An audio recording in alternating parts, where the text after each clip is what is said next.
Welcome to guys kitchen. ஒரு 2 ஒட்டு மாங்காய் வாங்கினேன், 1/2 கிலோங்க. இதை நல்லா வாஷ் பண்ணி தொடச்சி வச்சுட்டேன், ஈரமே இல்லாமல். இதில் வந்து ஒரு சைடு மட்டும் தோல் எடுத்துகிட்டு இந்த மாதிரி ஒரு பெரிய பீஸ் எடுத்துக்கிட்டு சின்ன சின்ன பீஸாக கட் பண்ணி வச்சுக்கிட்டேன்.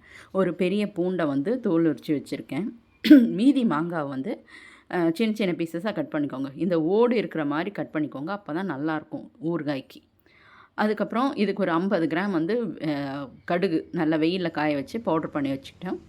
அதுக்கப்புறம் இந்த மாங்காவையும் இந்த பூண்டையும் சேர்த்து ஒரு கொஞ்சம் ரொம்ப நைஸாக இல்லாமல் சும்மா கண்ணா பின்னான்னு அரைச்சி வச்சுக்கோங்க. நல்லாயிருக்கும் அது ஊறும்போது ரொம்ப டேஸ்ட்டாக இருக்கும். அதுக்காக தான் இந்த அரைச்சி வச்ச பொடியோட கொஞ்சம் வெல்லம், வெந்தயம், பெருங்காயம், உப்பு, காரத்தூள், மஞ்சள் தூள், அதுக்கப்புறம் எண்ணெய் வந்து ஒரு 1/4 கிலோ எடுத்திருக்கேன்.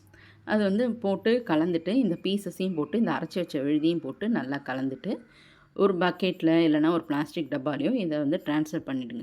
ட்ரான்ஸ்ஃபர் பண்ணி மேலே திருப்பி எண்ணெய் விட்டு மூடி வச்சுருங்க. நெக்ஸ்ட் டே பார்த்திங்கன்னா நல்லா ஊறி ரொம்ப நல்லாயிருக்கும், சாந்து நிறையா வரும்.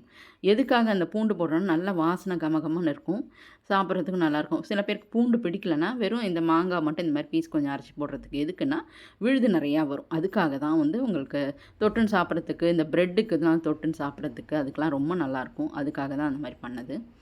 இதை வந்து ஒரு ஜாடியில் வச்சுட்டு யூஸ் பண்ணுறதுக்கு மட்டும் ஒரு சின்ன பாட்டில் எடுத்து வச்சுக்கிட்டேன். ஏன்னா ஜாடிலேருந்து அப்பப்போ எடுத்துக்கலாம், ஃப்ரெஷ்ஷாக இருக்குன்றதுக்காக. நீங்கள் கூட ட்ரை பண்ணி பார்த்துட்டு எப்படி இருக்குன்னு சொல்லுங்கள். தேங்க்யூ.